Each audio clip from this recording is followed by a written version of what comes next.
desert, the fierce snake hunts for prey.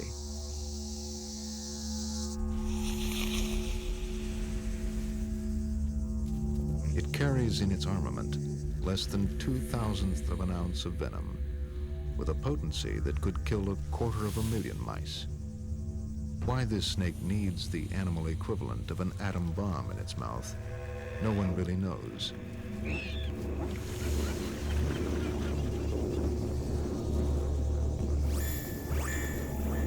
But without the limbs and claws of other predators, snakes have had to find other ways to be sure of a kill.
Snakes have been around for more than 100 million years longer than modern humans.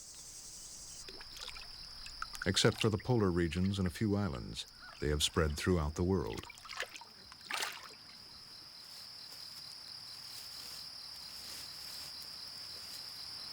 Religion has endowed snakes with mystical powers, invoking human emotions from reverence to outright fear.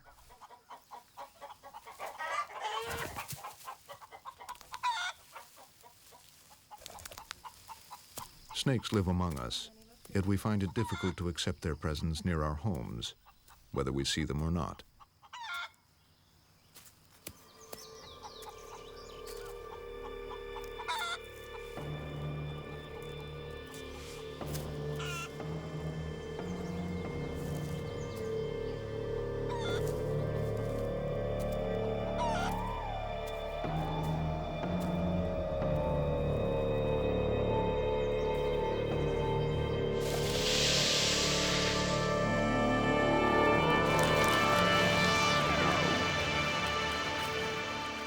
This corn snake, however, is totally harmless.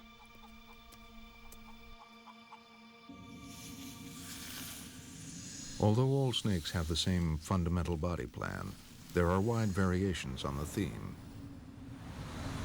Measuring up to 29 feet in length, the green anaconda is almost 10 times longer than the typical corn snake. And at 440 pounds, it is 7,000 times heavier than the blind snake, which belongs to the family that includes the smallest snake in the world. There are around 2,700 different species of snakes. 70% of them hatch from eggs. Others are born live after struggling to break free from a membranous egg sac.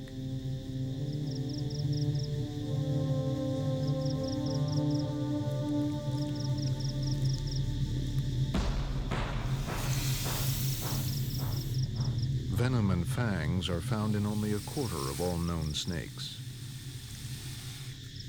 But all species have methods of attack and defense that are adapted to habitats ranging from rainforest to desert.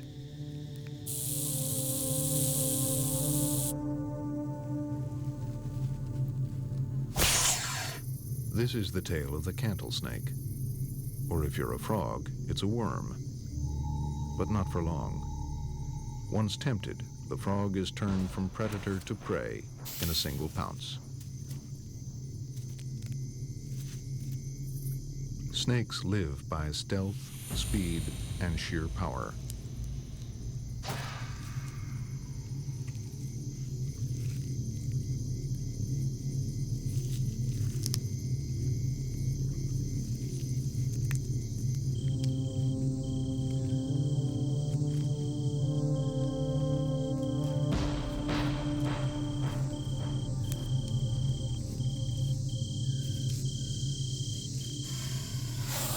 From the tops of trees to the depths of oceans, snakes have turned an apparent disadvantage into an evolutionary success. Creatures without limbs, they are the surprise and sometimes fearsome survivors.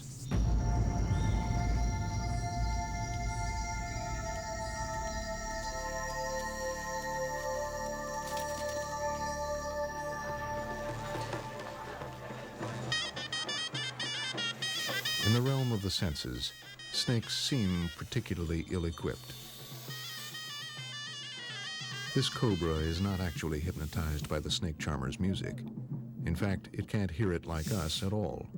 Lacking an external ear and with a poorly developed middle ear, it picks up vibrations only if its lower jaw is in contact with the ground. And with relatively poor eyesight, the cobra fixes its gaze on movement. In pit vipers, like the rattlesnake, vision is supplemented by two concave heat sensors just below the eyes. These so-called pits are lined with tiny receptor cells, sensitive to changes in temperature of 0.002 of a degree Fahrenheit.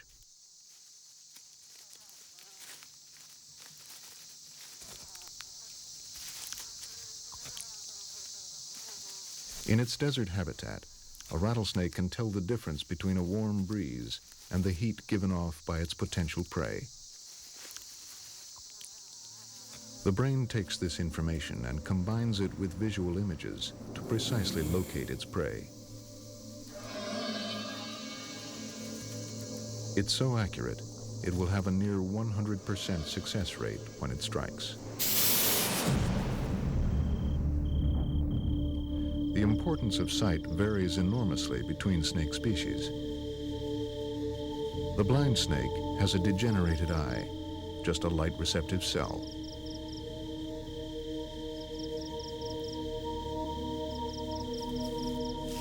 The eyes of many nocturnal snakes are so sensitive that they contract the iris to a slit during the day.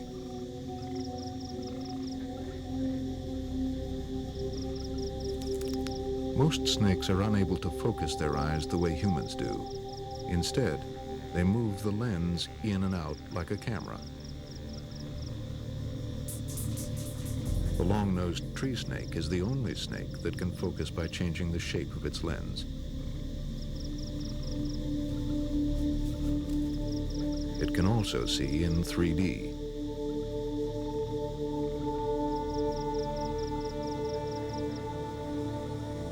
The uniquely grooved skull allows the snake's eyes to converge forward.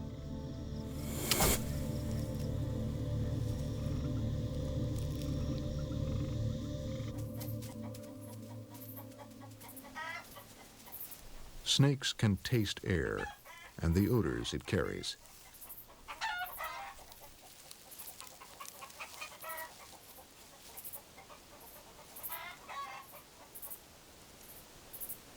A specialized apparatus called the Jacobson's organ is found in all reptiles.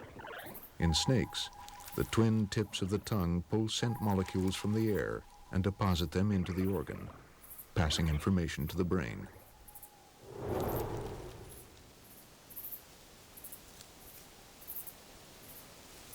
So despite its relatively poor vision, a corn snake's Jacobson's organ allows it to track a mouse with rapid flicks of the tongue.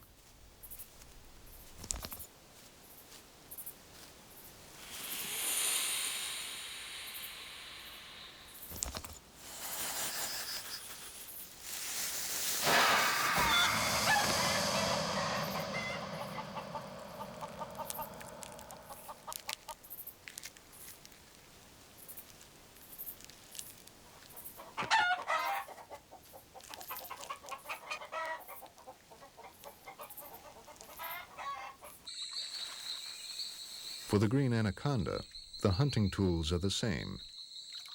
It's the prey that varies.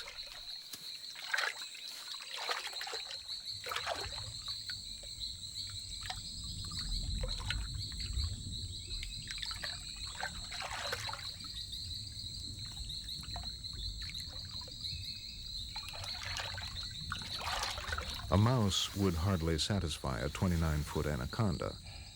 but a dwarf caiman might. This relative of the alligator is an imposing challenge. The anaconda is not deterred.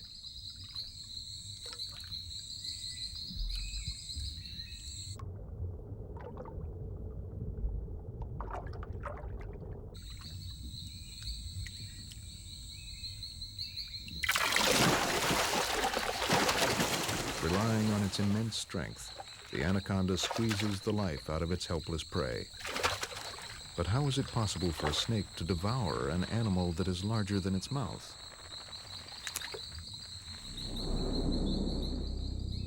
An early development in the evolution of snakes was the reconstruction of their heads. The jawbones and skull became held together by elastic ligaments rather than fixed tightly to one another. This enabled snakes to widen their jaws and expand the capacity of their mouths. They also divided the jaw at the chin, allowing it to separate and open further.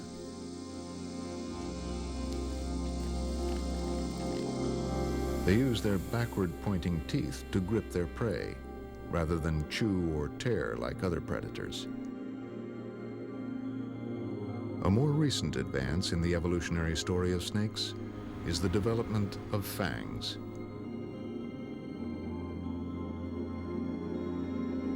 Just a quarter of all snake species devised enlarged teeth with a groove or hollow tube through the middle similar to a hypodermic needle. They could now deliver venom.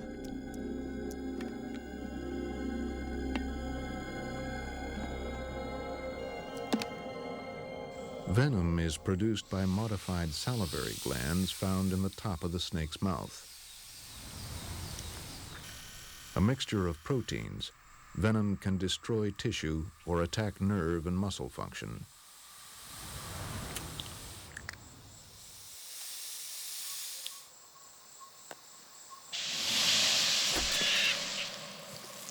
As this gaboon viper strikes, the dying rat's heart pumps venom around its body. The snake can now wait and track down the dead rat using its Jacobson's organ.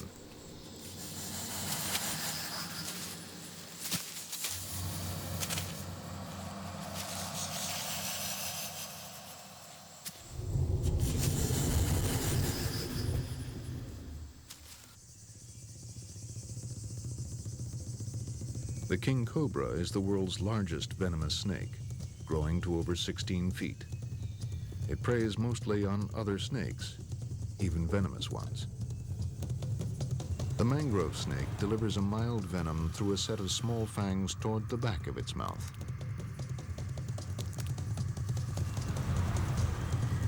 The cobra, however, injects its potent venom with fangs toward the front of its mouth.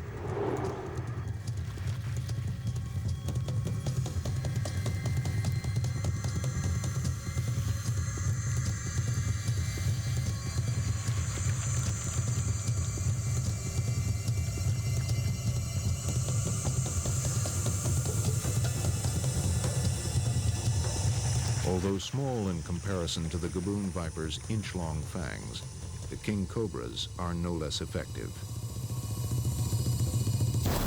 As it strikes, the cobra holds on tight, ensuring the venom finds its mark.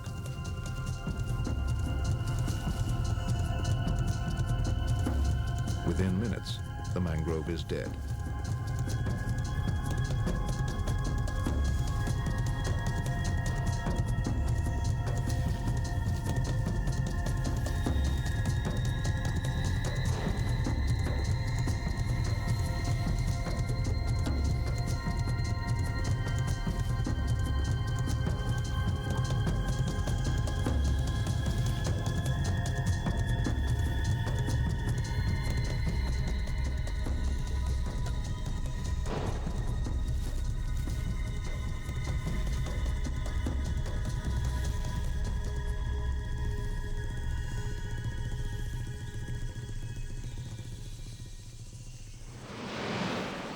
Around 25,000 people a year die from snake bites, mostly in third world countries where anti-venom is rare. Dean Ripa is lucky. He survived an attack by one of the most venomous snakes in the Americas. A bite from a bushmaster has an 80% fatality rate, even with anti-venom. You feel a great deal of immediate pain. It's like a pair of hot needles combined with a vice and a burning sensation. This pain has been compared to burn by fire and is one of the most terrible pains you can endure as it begins to spread, because you can feel actually the poisons moving up your arm. You can feel the swelling, the increase. If it struck a vein or an artery, you may be unconscious within a few minutes. I was unconscious in 7. Rapid loss of blood pressure, no heartbeat to speak of, or pulse that could be detected. And it was just a gradual blackening and darkening after that.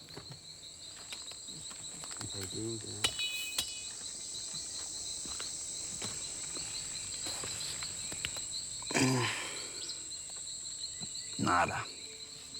Nada, nada, nada. Snakes are rarely aggressive, and bites to humans are either accidental or defensive. Most snakes would rather warn large mammals of their presence, but some heavy-limbed creatures fail to heed the signals. A strike is the last resort. Snakes with venom that mostly destroys tissue can cause devastating injuries on human limbs.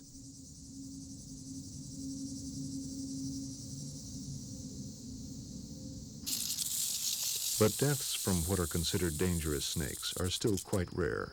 Want to have a look at it? Yeah. Now this is which type did you say? Herpetologist Harry Green is working to dispel the myth of snakes as murderous monsters. That's probably an old animal. Snakebite is wildly exaggerated as a public health problem in the United States. We think probably 1,000 people, perhaps more, are bitten every year in the United States, of which probably fewer than 10 people per year actually die. In the U.S., snakebite is mainly a problem of people handling snakes intentionally, or of people just not being careful outdoors. And it's kind of amazing how hysterical we can get about this perceived public health problem, and to the point of wanting to kill snakes everywhere. And that's the thing with snakes. If you just remember to not stick your hands in places where you can't see, you'll never get hurt. Snakes are not just predators, they are prey and have inventive ways of defense. This red-spitting cobra projects venom towards its attacker's eyes.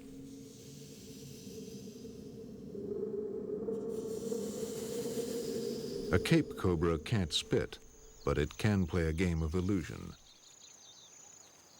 Sometimes, however, it turns into a game of double bluff.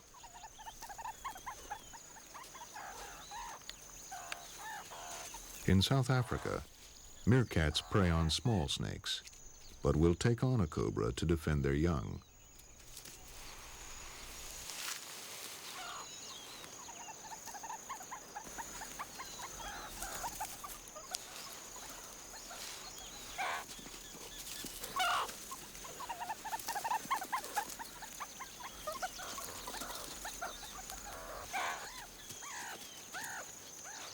The Cape cobra spreads its hood to make itself appear larger than it really is.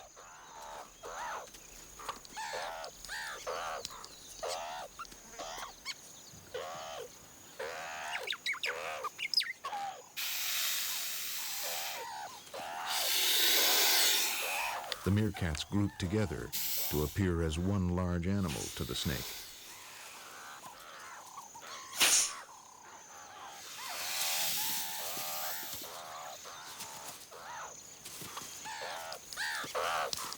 This time, the confrontation ends in a stalemate.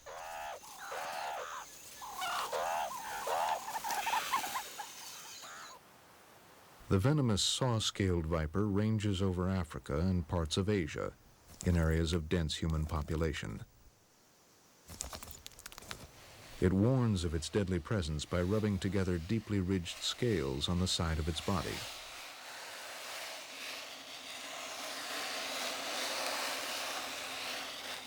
But how do you defend yourself if you're a harmless snake? You appear to be what you're not. One of the neat things about snakes is that with such a simplified body form, it's easier for them to look like something else with relatively minor changes. And this is a diadem rat snake from the Middle East that looks and sounds a lot like a saw-scale viper. And this is an absolutely harmless snake. You just saw him bite my knuckle there, and nothing bad happened to me.